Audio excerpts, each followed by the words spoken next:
Okay, I can't. I can't do. You know what really surprised me about Jose Cuervo in Mexico was how much there is of Jose Cuervo down there. I figured that was just an American thing. Yeah. But actually, they sell a lot of Jose Cuervo in Mexico. So it's really Mexican apparently.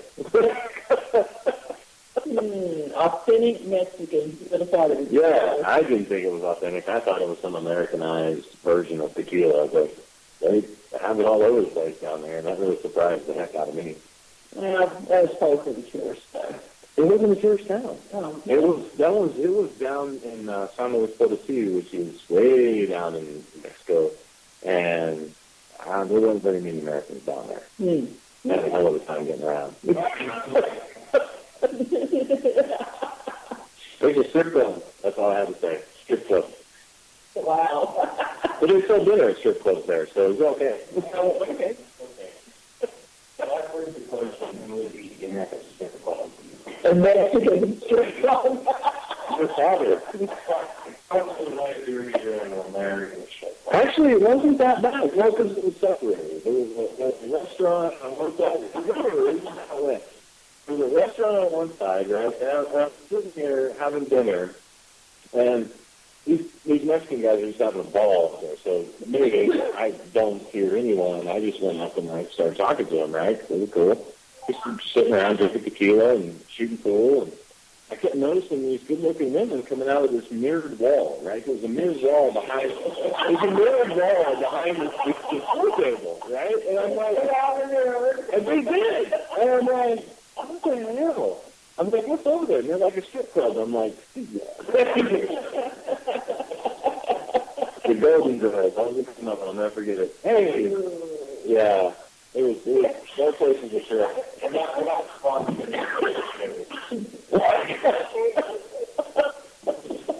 Yeah, okay, now I believe it was not a tourist town. It was called the Golden Girls. You know, it might not have been. So I've never been to San Luis Potosí. This was they have a state, and then the city is the capital of the state. And it was a pretty nice place, but, I don't know how we got off on this. How did we get off? Oh, Jose Cuervo. Yeah. Which I guess brings up the question, what were you drinking before the show? Well, today? That's a monster. I quit drinking years ago. Well, that bottle of vodka is Tuesday now. I wouldn't drink that cheap like that. That's strictly for medical work, so it has nothing to do with it. Serious rubbing alcohol. Magical vodka. Yeah, it was, yeah, I think it was like, yeah, that makes you gut turn. I got magical vodka. I guess that kind of dovetails into our topic for tonight. Why are we using birds? Yeah, I'm not talking again. Oh, we said a word. Well, we said a combination of birds. Enjoying this. Well, the topic tonight is fears of the paranormal, real and imagined. And John looks confused. Well, somebody just popped into the chat room, big gasm. Really, dude? Pretty lot. So, I'm like, you couldn't come up with a better name than big gasm. I'm so hardcore. It's like yeah, that's fine. I'm like following into the study.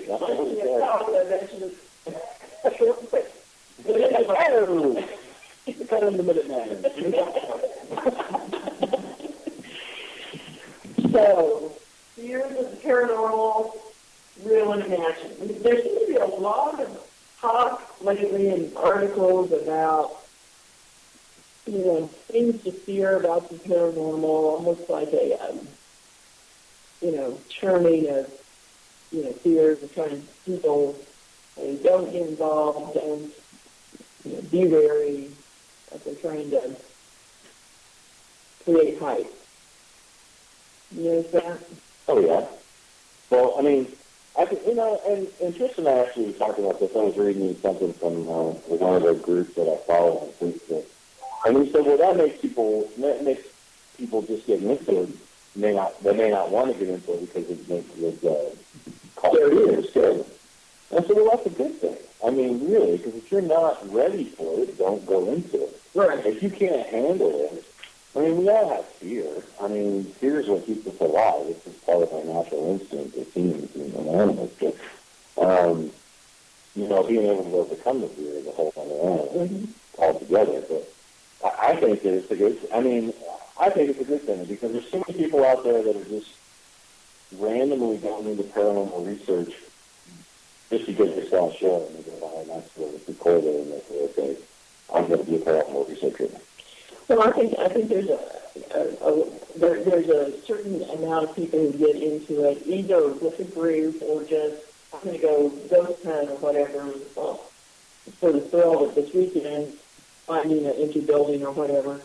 And it's an adrenaline rush, just like going, let's go find the biggest roller coaster we can find. That's really the same thing for some people because they have in their mind these ideas of that there's a danger, something bad can happen. And so I guess, that's kind of where we're going is, there are dangers, there are things to be fearful of, that some of it's real and some of it's imagined. And I think that some of the hype that's going on right now is legitimate and some of it is kind of blowing out proportion. I think some to sell certain books and some just whatever, maybe just misunderstanding or whatever. And and I'm seeing even paranormal groups that are, I don't know, they just don't seem to be teaching their people correctly. They're delving into things that they shouldn't be doing, and they're focusing on demonic entities or such and things like that. And I, truthfully, I'm not 100% sure that I even believe in demons to an extent. I think that they're so far and few between that it's really, I think it's more a psychological issue than I would think that it is demonic. I would know somebody with psychological issues before I said demonic. Like any stretch. I mean, just because it's so far between. I mean, and I'm sure there's some real cases out there, but we've seen people that are just flat out crazy, telling us that they're hearing voices. No, you need to go see a psychologist or something like that. I mean, really. Some of the Catholic Church shows that they kind of try to do that, which is really saying, because people like any kind of exorcism, but the general age, they get all the information about it, and if someone's actually, I don't know how they actually go about, figuring out what's real about it, but when they do, they do the exorcism and say, you need to be a doctor. You don't look like a Catholic priest today. What's up with that? He looks like an Irish boy there. Yeah, he's an Irish boy.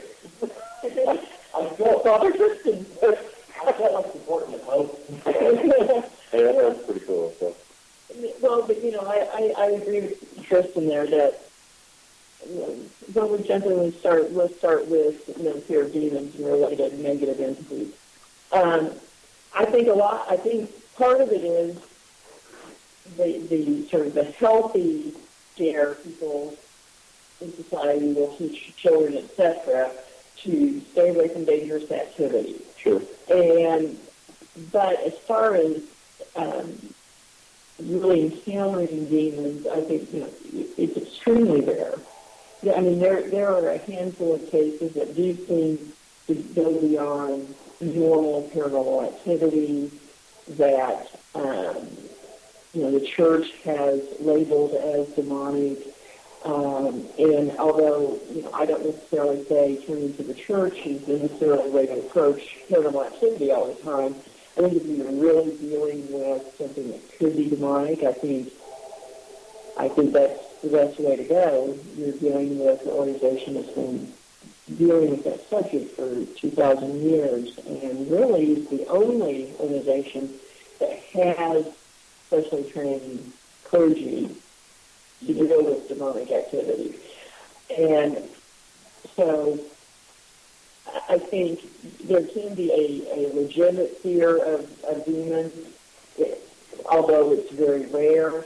But what I find concerning is how casually people throw the term around that anything negative or anything that seems to have any negative activity is demonic, and the perception that, you can do a smudging or a lay exorcism, etc., and you're going to take care of it.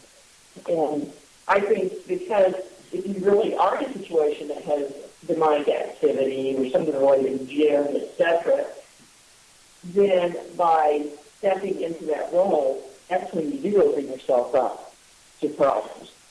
And, there are cases where people get involved with something that's negative, demonic or otherwise, that because they assume they can deal with it, it ends up getting inside their psyche and causing them problems. Sure. Yeah. I say that things, I don't know if I'm not talking, but I say that if you're dealing with that, I would go to someone who's dealing with an organization that's been dealing with that for a really long time, so they can say, hey, it's either just you or it's really something bad, like even like a poltergeist or something, because they can tell different.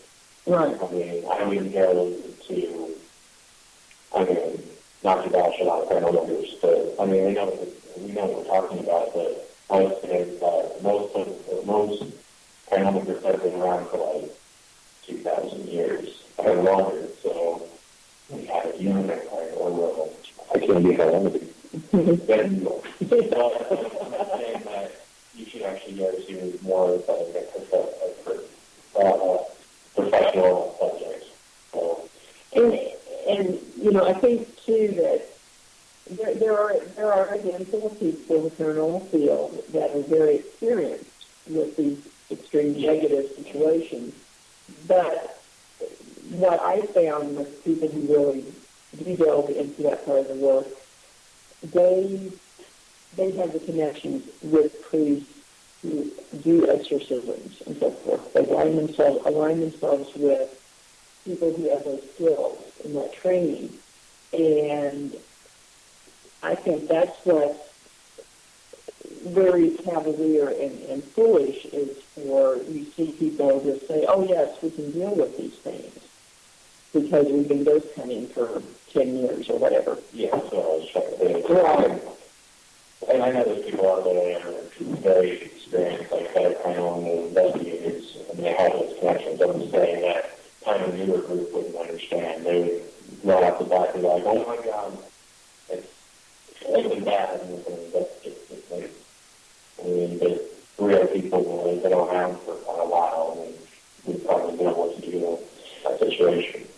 Yeah, I think that it's so easy to stir up additional fear that if you have something negative going on, whether it's human or not, that more damage can be done to the person involved. And again, it's so important to figure out whether or not there are psychological issues going on and things like that. It just, that's one thing I've never really understood, where the tendency to rush in and assume that it's negative. And the flip side is the imagining part of the fear is a lot of things that people associate with the custody of mind often happen with more of your garden variety haunting.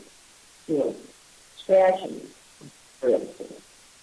Scratches can occur for a variety of reasons, maybe not even paranormal.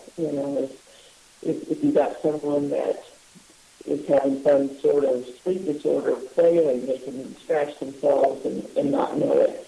Or perhaps if it is paranormal in nature, it doesn't necessarily mean it's inhuman. Often, a spirit can affect you and make itself known. It can be a human spirit. It can be angry. to be trying to get attention or get a message across. I mean, there's plenty of cases like that, but we assume because that happens, it's bad, or there's a bad intent. But I mean, there's situations of child spirits that end up with their scratches are involved, and I often wonder if that's just them trying to make themselves known. Hey, I'm here. It's the only way they know to get a message through. And we've actually seen people too during tours that have scratched themselves. Yeah. So, I mean, just because somebody gets scratched during an investigation doesn't necessarily mean it was going on in any shape or form. Mm-hmm. I mean, I scratch myself all the time, and I have no idea how I do it. Mm-hmm. I mean, like, come on, I can't say, that that's paranormal. Well, and it's the same thing if you have a small bruise or something, Yeah. I have a bruise on my arm, and I go, what happened there? That doesn't mean that it's anything, I've had several occasions that I actually woke up and scratched myself when I was asleep, sleeping. Mm-hmm. And so I think that's the thing is that something that can have real fear, legitimate fear of potential problems, can be used to heighten your imagination, and people just get themselves all worked up and not suddenly they're looking at things differently than they would another time. Whereas they normally would say, "Oh, I guess I bumped my arm," or "I guess I, grazed against something that was kind of sharp," and that I think it's more the fear of the unknown. And also, I think a big part of the fear that people have, whether it's fear for them to run away from the paranormal, be fearful of anything that happens to them, or that thrill-seeking behavior, is the fear of losing control, of not being in control. And, if something can affect them that they can't see, they can't touch, I think it touches that primal fear of, am I losing control of my mind, my body, etc. I think some of the extreme examples are, you get these stories of spirits having sexual encounters with people and things like that, and certain television personalities have kind of egged that on. Yeah, I think some of that stems from. I'm a firm believer here in paranormal research. You should have a very strong spiritual life. Mm-hmm. I've never been one to say what spirituality you should subscribe to. I think that whatever works for you is fine. But I think if you don't have a strong spiritual understanding, I think that you do tend to make assumptions. Mm-hmm. I think that, I see spirit all the time, but it doesn't mean that it's, anything bad and people would assume, even the stuff that I see, they would assume that it was bad, and I saw one walk through the hallway, so what? It happens. I mean, we're in a location that's known for paranormal activity, so it's not like, it's a big deal. And especially, if you're in somewhere a lot, I think spirit is more likely to interact with you, whether you know it or not. We know that from research that they'll get to know us by name.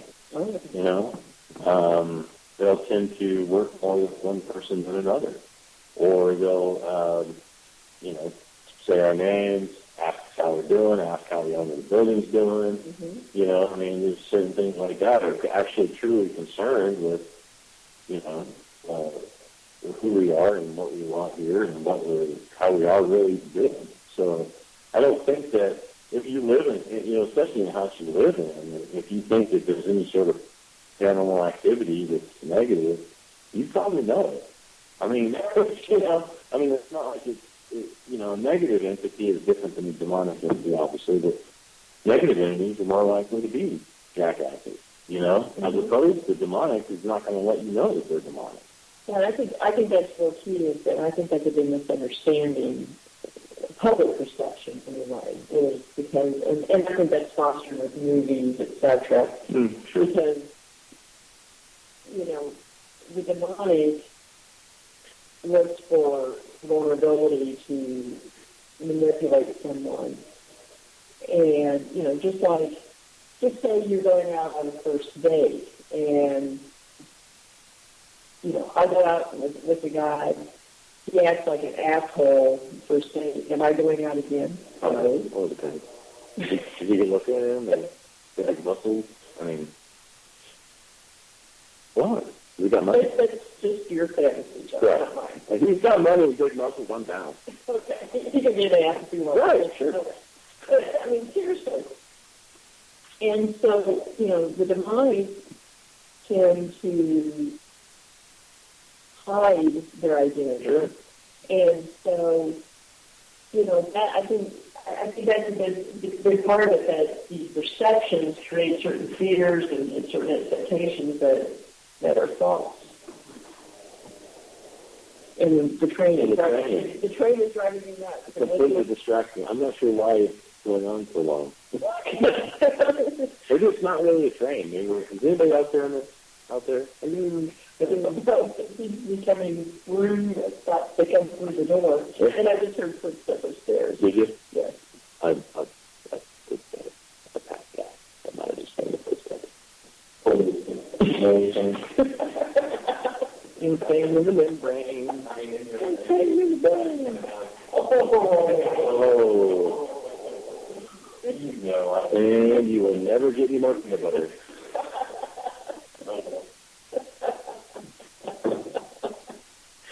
How about possession?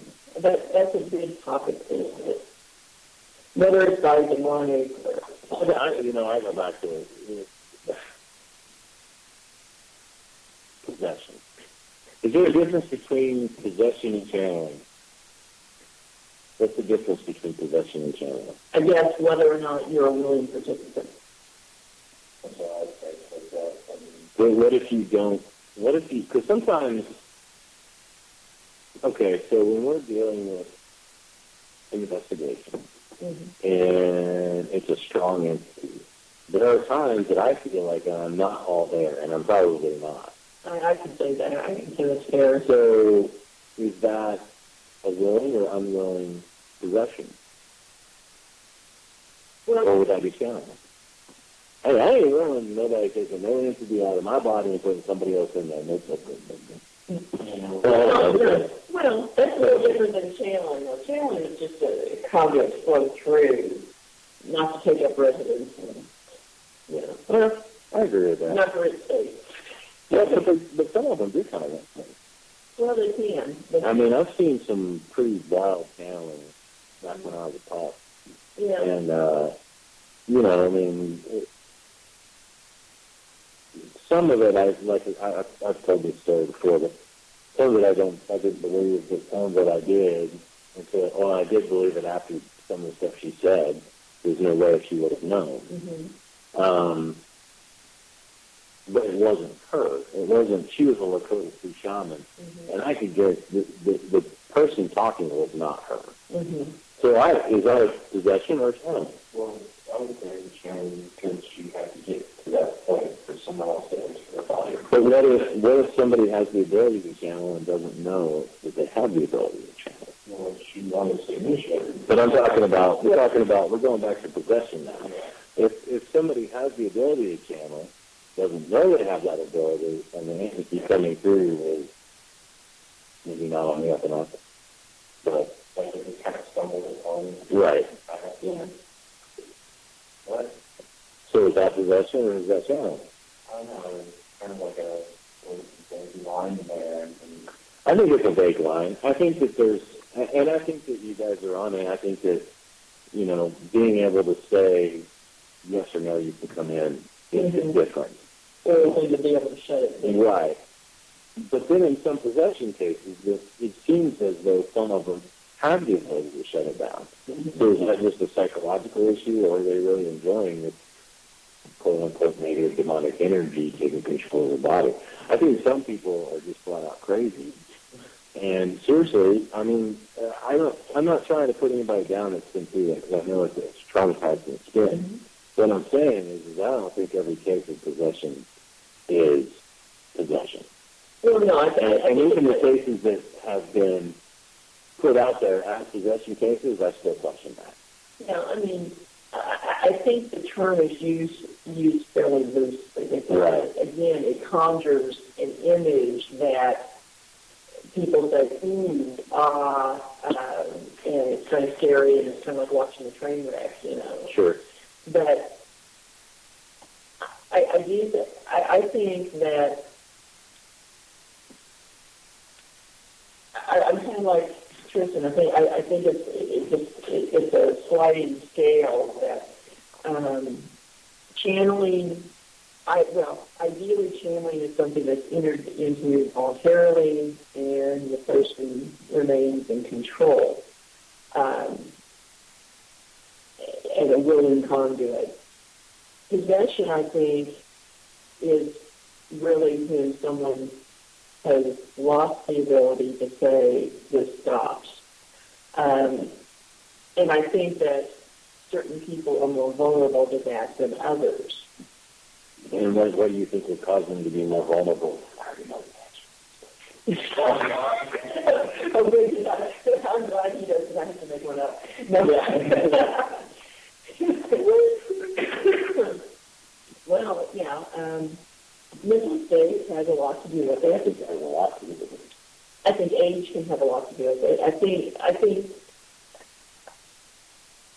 think there are a lot of cases with kids that get muddied because kids who do have abilities, it all depends on the people around them so often, whether it's recognized or whether it's viewed as mental illness or a behavioral disorder or something like that.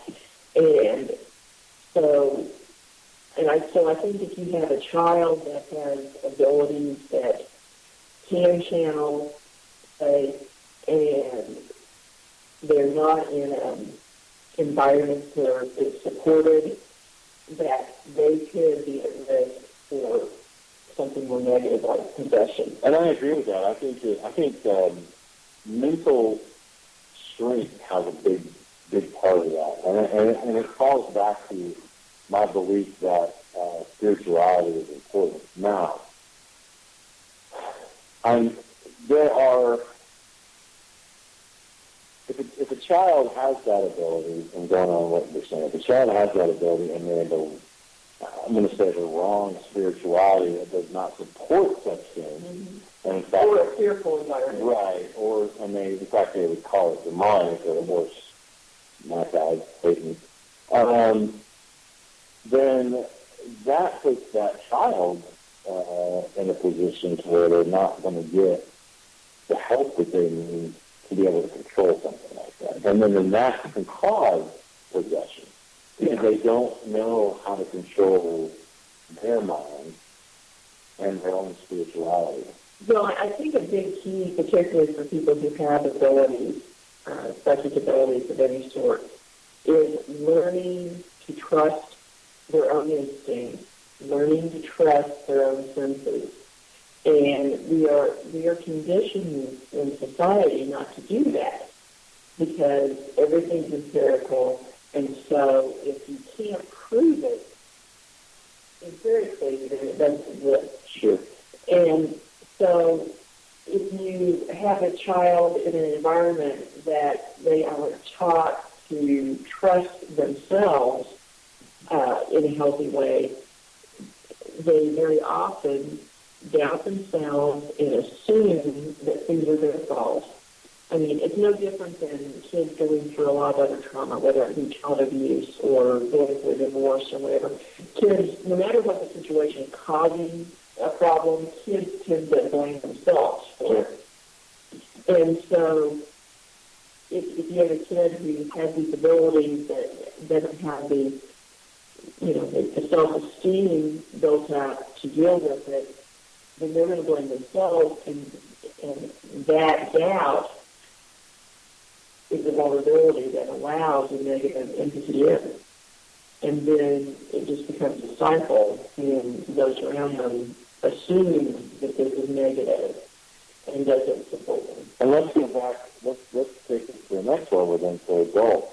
Mm-hmm. So adults that abuse alcohol or drugs, mm-hmm. or have severe depression issues, or just psychologically aren't stable. Right. That again, they don't have the ability to fight off something like that.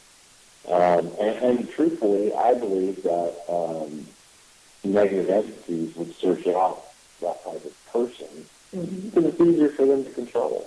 Right. I mean, yeah, somebody that studies deeply into spirituality or has a strong personality, they wouldn't be able to control it. To me, negative thoughts sometimes could branch out into something more. Mm-hmm. And I think that somebody that has a strong personality or strong ability can handle it. They can get rid of those negative thoughts. So we all fall into that sometimes. Sure.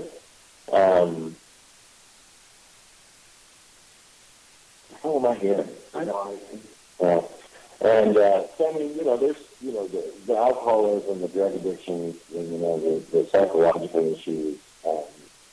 It really puts you in a bad state, and that goes into people that shouldn't be doing criminal usage.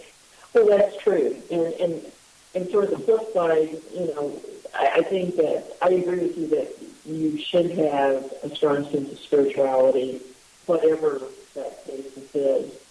And for those, however, there are people who very healthy, strong personality, strong mentally, that don't view things in context they would call spiritual. And for those people, I would say they need to be in the right frame of mind when they're dealing with things. Not a lot of distractions, a lot of rest, so that they're focused and their senses are on high alert, so that they trust their own senses and not doubt themselves. Sure. So, from whatever perspective you're coming from, you have to find that. Okay? I don't know, it's one of dirty feet for a minute. Is that you been? No. You bathe today? Yes. Did you bathe today, Denton? I'll put my 2 cents in on this question. Oh, 2 cents up. Think like that.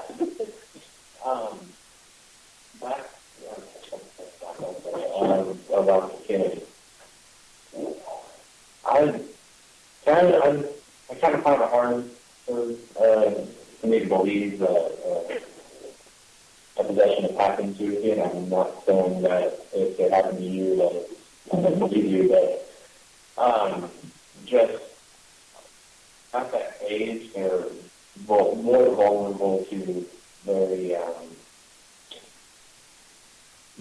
mind-altering things, kind of like it could go more in defense of their brain, so it's more like a defense mechanism, and so that they end up not themselves and as kind of like off, mm-hmm. and like going through abuse, or again the divorce, maybe that they feel fully responsible, so when they start pulling back from family, mm-hmm. and their brain starts getting that fight or flight instinct, and it never leaves. Mm-hmm. So I'm just kind of thinking maybe that could play a part in a child, really. Yeah, I think so.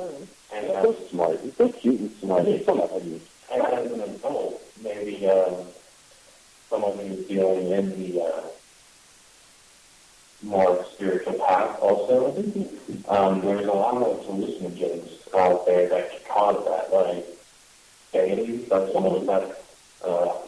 I've had a lot of it.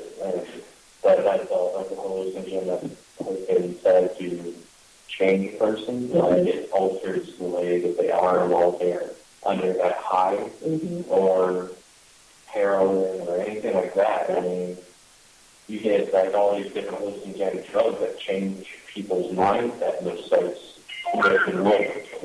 I think in that case, I don't totally disagree with you on that. I think that the natural psychedelics, excuse me, I think the natural psychedelics are less likely to cause that kind of an issue as opposed to synthetic psychedelics.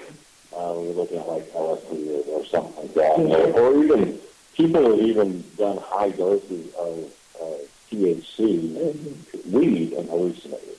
I'm not saying that that's a lot of weed,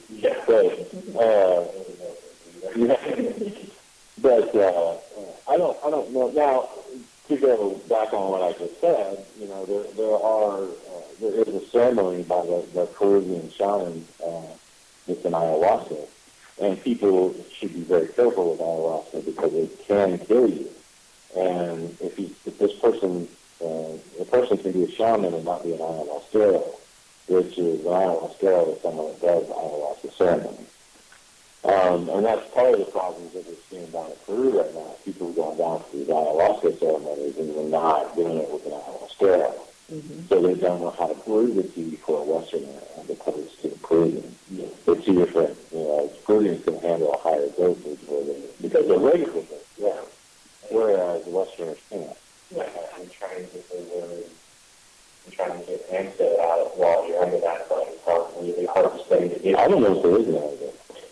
Maybe for ayahuasca? Yeah, if you read that, you said antidote. Oh, the shaman, is it the shaman's way or something? Yeah, one of them. Not so hard, but. But yeah, there is an answer for it. If you don't, if you can't get the words out, you just get to say that you let it off and die. So.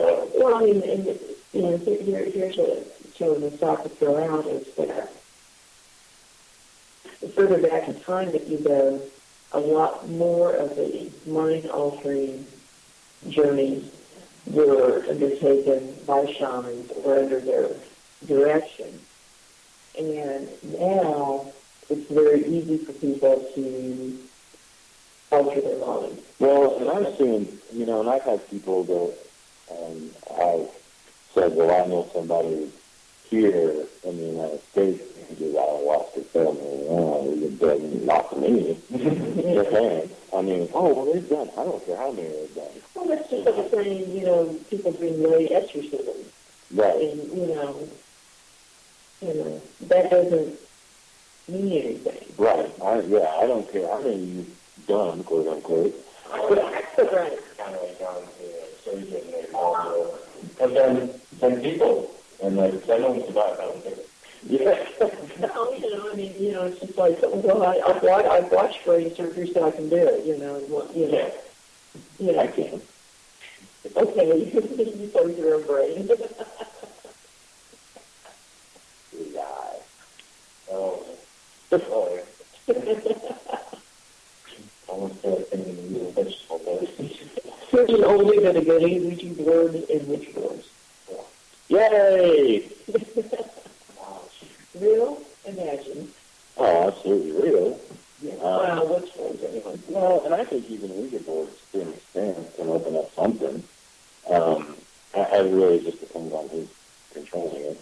And I think with the Ouija board, with the brand Ouija board, it has a lot more to do with the person, and to be honest, they could, if they're going to open something up, they could with another object. It's not the Ouija board itself. Right. It's produced. It doesn't have personal energy to it.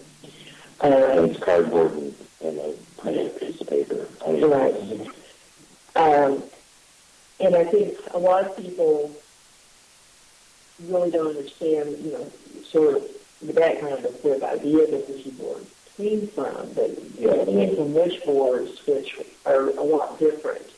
Witch boards are something that's very personal to the practitioner, that is made in different objects and things of personal value and power incorporated into it.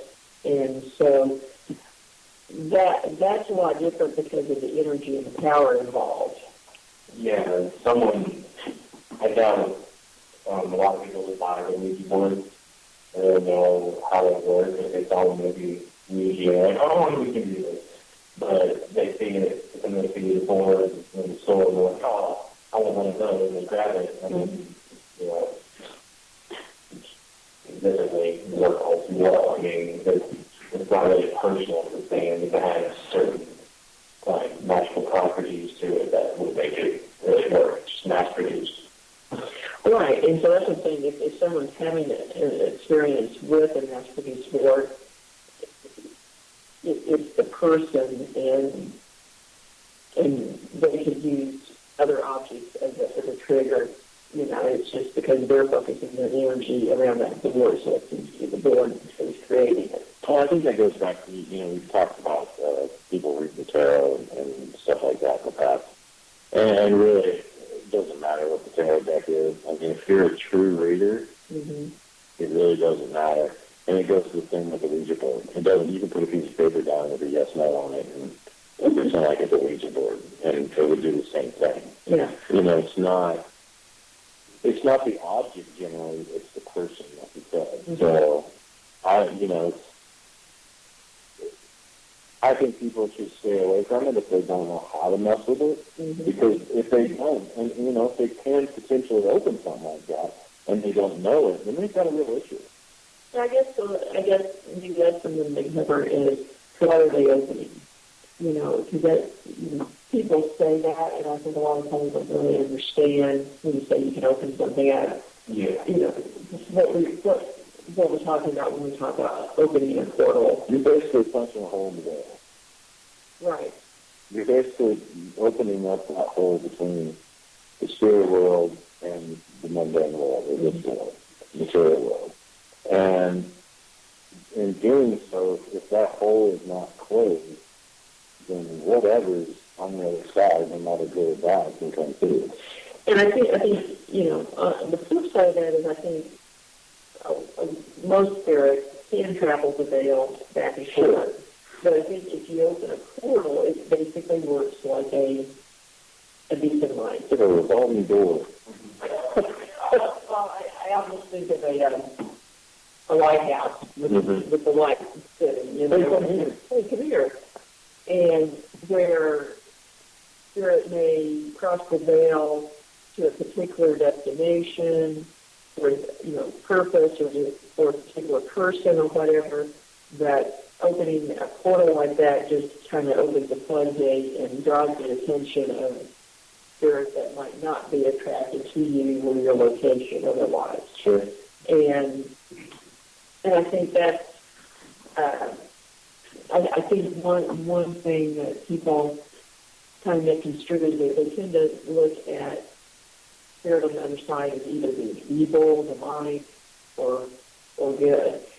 And there's a lot of in between. You have a lot of tricksters. You have spirits that just like people are a lot different, and that just like you have a room full of people at a party, and someone says, "Hey, watch this," and pull the prank. Same thing happens. You get those words, something good coming. And so you want to be careful what you attract, because there are spirits that will try to trick you. Yeah, I say stay away from those words. You don't know how to handle it. Say with the Necronomicon. Stay away from that. It's bad future. Well, yeah, I think that's definitely good advice. The flip side is hundreds of years ago when people made personal witch boards, they could be used for good intent or bad intent. Sure. And I think that's something that's kind of lost in the field these days, is that it is a matter of the type of intent. The person is what causes something to come through on the board, but what their intent and their mindset is affects that to a large degree. And whether or not they're aware that somebody come through that could be trying to trick them or telling them what they want to hear. And I think a lot of that has to go back towards being centered and trusting your instincts and being aware of what is around you. And most people don't seem to have the ability to distinguish subtlety. You know, I mean, it's just when you see energy shifts and so forth. I know you see them, John. I do. Most people don't, and so I think that's part of the problem. Is they aren't aware of those things. Right. It's almost like reading a dimension of your surroundings. Sure. And I think that's part of the problem.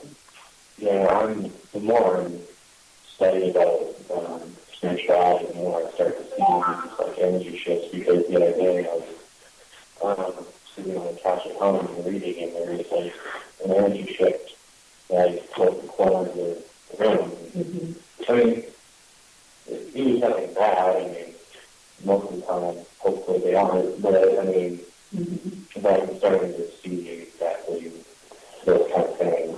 Energy shifts are not necessarily spirit. It could be just a thin spot in the veil, or it could just be energy. Mm-hmm. There is lots and lots of different vibrations that we can see and can't do or hear, can't do whatever. Mm-hmm. But most of the time when we talk about it, it's usually spirit of some sort, and usually it's around our equipment. Mm-hmm. With the exception of the one over here. But there's the one over there. I saw one over here earlier. Right.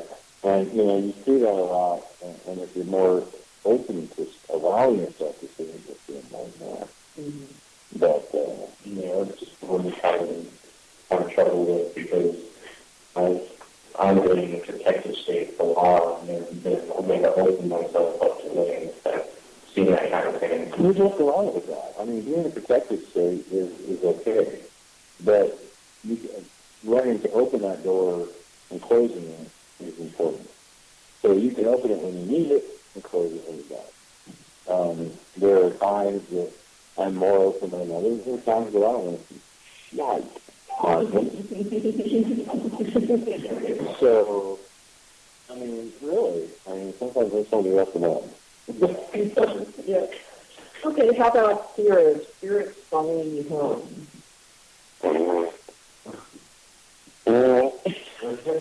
Is that an official answer? That's my official answer. How do you tell that? It's like sound and spelling.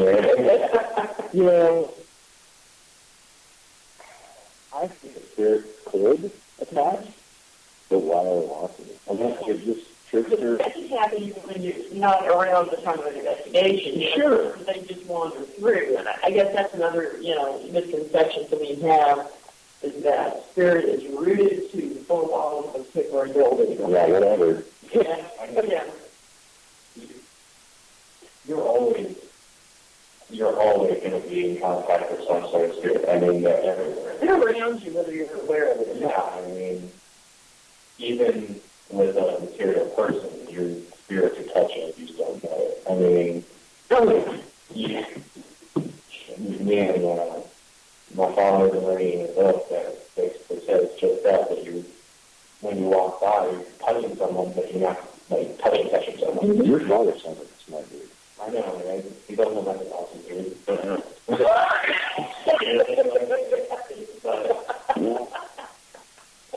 That's the PSS. He's landed. Yeah. You're always going to be in contact with spirit. I mean, whether it's all your home or not, it's their choice. I mean, really, you have nothing to do. You have much going to. Yeah, I think that's a lot.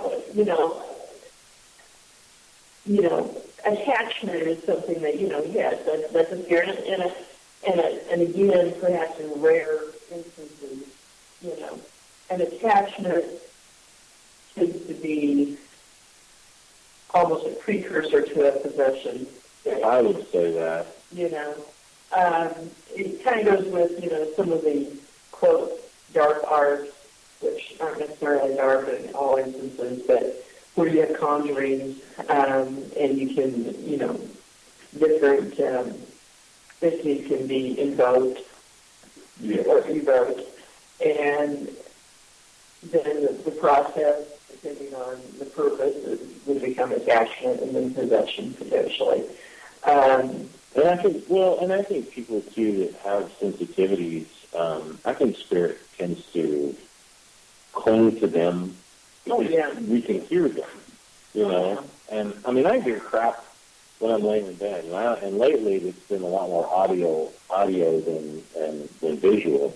For me. That's been weird, but they know that we can communicate, so they want to get their message heard. I don't know that somebody actually calling the home is bad. I just think it is. And like I said, if they find out how boring Tristan and I are, I mean, it's not really all that exciting in our house. I mean, the cat's nice, but the cat's probably the most exciting thing of all, because chasing squirrels out of the roof, that's pretty exciting. Dad is usually working and I'm usually reading. So there's really nothing that's too exciting with the cat.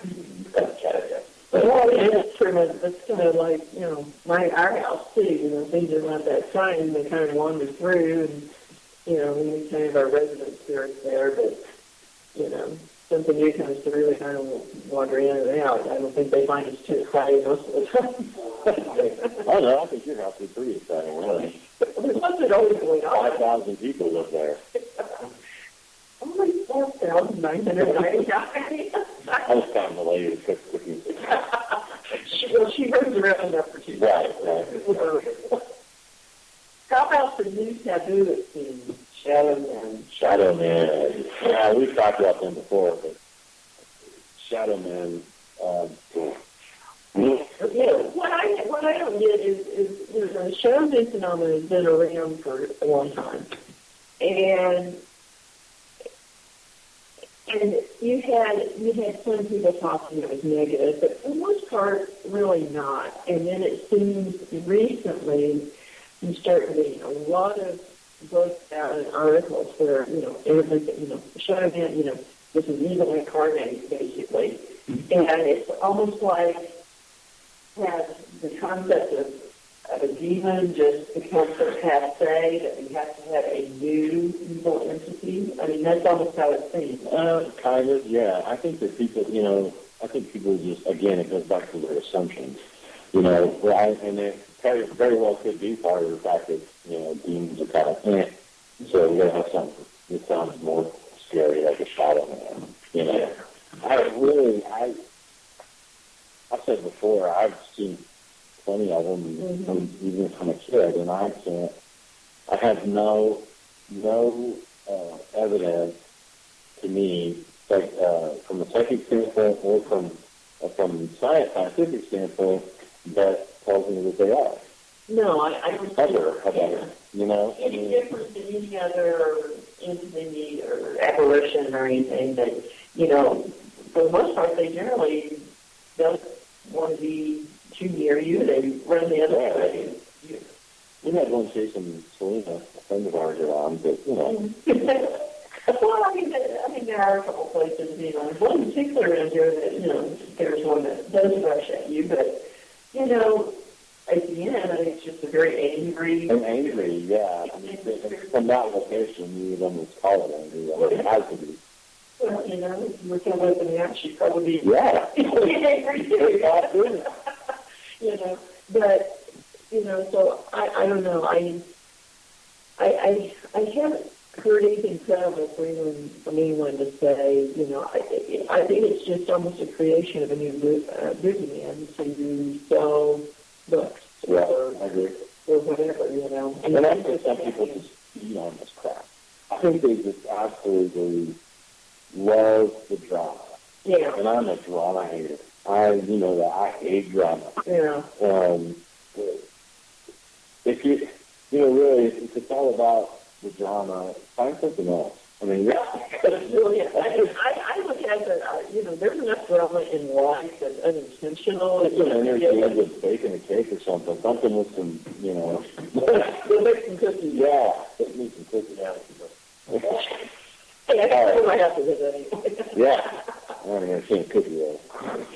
Yeah, Brady. All right, we're at the end of our show here. That was a pretty good discussion. It was. Yeah. We appreciate everyone tuning in. Join us next week for another interesting talk about all things paranormal. We've got some great guests coming up. We've been this transition over to radio instead of video has been really difficult, but we've got some great guests that we're getting on. So just stay tuned. And it should be fun. We appreciate everyone. Have a good night.